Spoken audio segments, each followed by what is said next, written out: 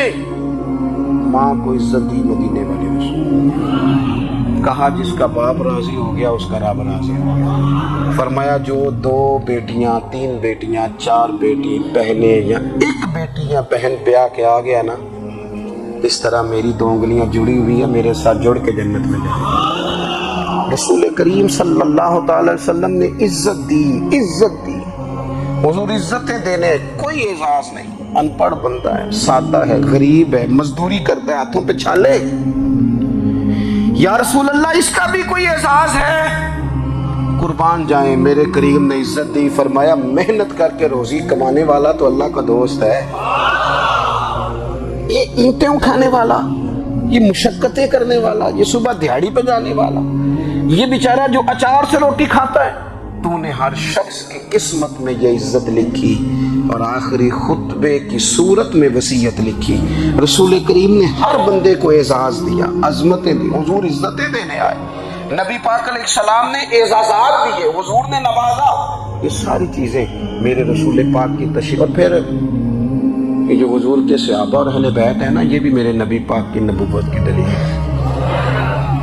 اتنی جلدی انقلاب آیا نہیں کرتے. وہ کل تک جو رہزن تھے حضور نے رہبر بنا دی.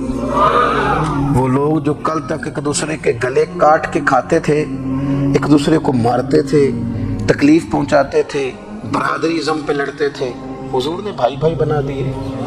ایک پلیٹ میں کھانا کھانے لگے سیدنا بلال حبشی، صہیب رومی، سلمان فارسی. حضور نے یوں کر کے ملا دیا. نبی کریم علیہ السلام نے تقسیمیں ختم کر دی دنیا. حضور کے صحابہ نے اپنا کردار اس طرح کا دکھایا، اتنا بلند کیا، اور صحابہ کرام علیہم رضوان اس کو دیکھ کر اتنی بلندیوں پہ گئے کہ گواہیاں اللہ کا قرآن دیتا ہے. فرمایا محمد رسول اللہ والذین معہ اشداء علی الکفار رحماء بینہم تراہم رکعا سجدا یبتغون فضلا من اللہ ورضوانا. فرمایا یہ جو میرے محبوب کے ساتھ والے ہیں کافروں پر سخت ہیں، آپس میں نرم دل ہیں. تم جب بھی انہیں دیکھو گے سجدے کرتے دیکھو گے، رکوع کرتے دیکھو گے، تم انہیں دیکھو گے اللہ کی رضا کے متلاشی ہیں. انہیں ساری مادہ پرستی سے نکال کر محبوب نے رب کی رضا کے راستے پہ ڈال دیا. میرے نبی کریم سید عالم صلی اللہ تعالی علیہ وسلم کی نبوت کے دلائل کے طور پر یہ ساری چیزیں آئیں. بس میں بات سمیٹنے لگا ہوں. حضور کا جو اخلاق ہے نا، وہ بھی نبی کریم علیہ الصلوۃ والسلام کی نبوت کی بہت بڑی دلیل ہے. وَإِنَّكَ لَعَلَىٰ خُلُقٍ عَظِيمٍ. محبوب ہم نے آپ کو نا خلق عظیم کا مالک بنایا ہے. کچھ لوگ سمجھتے ہیں صرف آپ کا بولنے کا انداز ٹھیک ہو تو آپ با اخلاق ہیں. نہیں بھائی، بولنے کا انداز ٹھیک ہونا با اخلاق نہیں، سچ بولنا اخلاق کے علاوہ. آپ کا حق بات کرنا اخلاق ہے، آپ کا صحیح گواہی دینا اخلاق ہے، آپ کا اللہ تعالیٰ کی طرف سے آزمائش آنے پر صبر کا مظاہرہ کرنا اونچا اخلاق ہے. رب نعمت دے تو آپ کا وجود ڈھلتا جائے شکر میں، یہ اخلاق ہے. رب کریم اگر آپ کو کسی وقت کسی آزمائش میں اپنی حکمت سے ڈالتا ہے تو عزت نفس کو برقرار رکھنا، خودداری کو برقرار رکھنا، یہ اخلاق. نبی پاک نے اعلیٰ ترین اخلاق کی بات بتائی، اعلیٰ ترین. حضور نے لوگوں سے بیعت لیتے وقت کہا تھا میرے ہاتھ پر بیعت کرو، چوری نہیں کرو. نبی پاک علیہ السلام نے مختلف امور پر بیعت لی. حضرت حکیم بن حزام کہتے ہیں حضور نے میرے ہاتھ پہ ہاتھ رکھ کے کہا میرے ہاتھ پہ ہاتھ رکھ کے بیعت کرو کہ کسی دنیا دار سے سوال نہیں کرو گے، خودداری سے زندگی گزارو گے، عزت نفس جو رب نے تمہیں دیا ہے تم اس پر راضی رہو گے.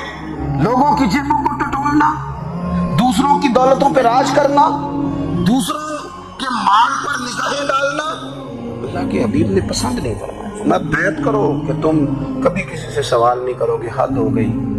نبھانے والوں نے پھر اس عہد کو نبھایا اور کمال کر دی.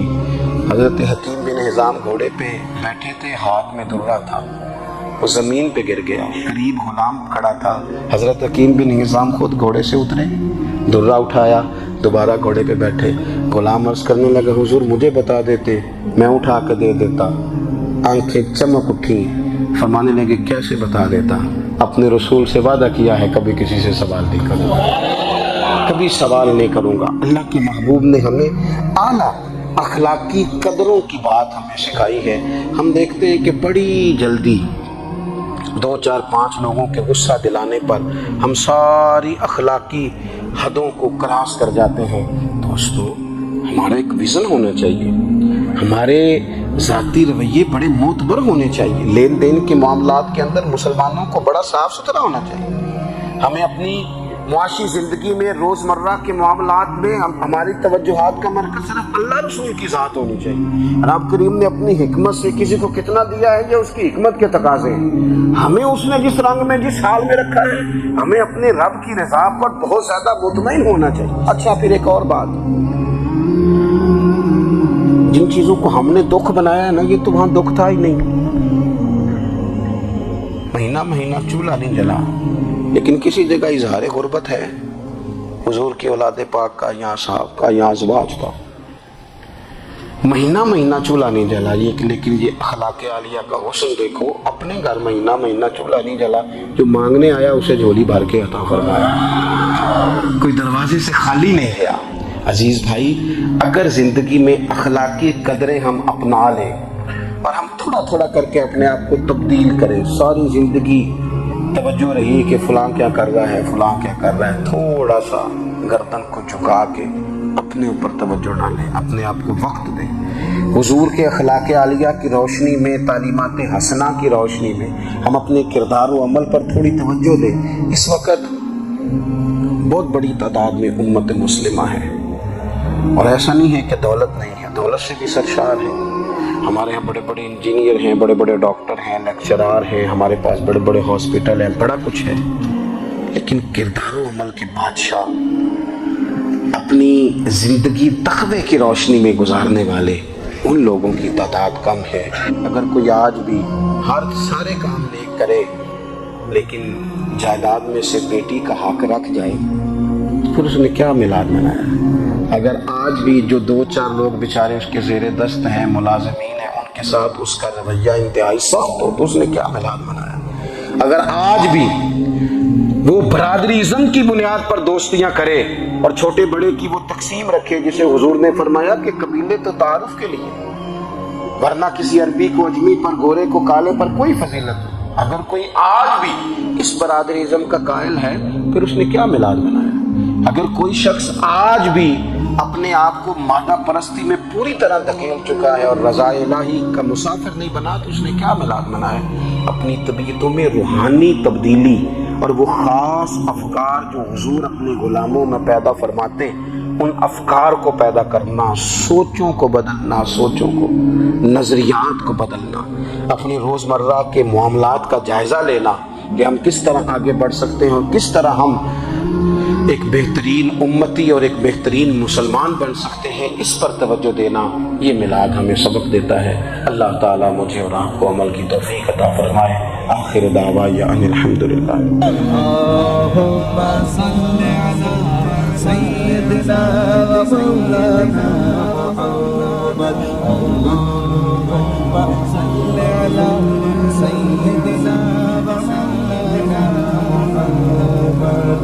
اللہ کے شیر حیدر کرات پر درود، اللہ کے شیر حیدر کرات پر درود، اللہ کے شیر حیدر کرات پر درود، حضرت حسن حسین کے کردار پر درود۔ اللہم صل علی سیدنا و مولانا محمد وعلی سیدنا علی و سیدتنا فاطمہ و سیدتنا زینب و سیدنا حسن و سیدنا حسین وعلی آلہ وصحبہ وبارک۔ زینب کی بارگاہ میں سلام نیاز ہے، مرتضیٰ کی لاڈلی زہرا کا ناز ہے۔ اللہم صل علی سیدنا و مولانا محمد وعلی سیدنا علی و سیدتنا فاطمہ و سیدتنا زینب و سیدنا حسن و سیدنا حسین۔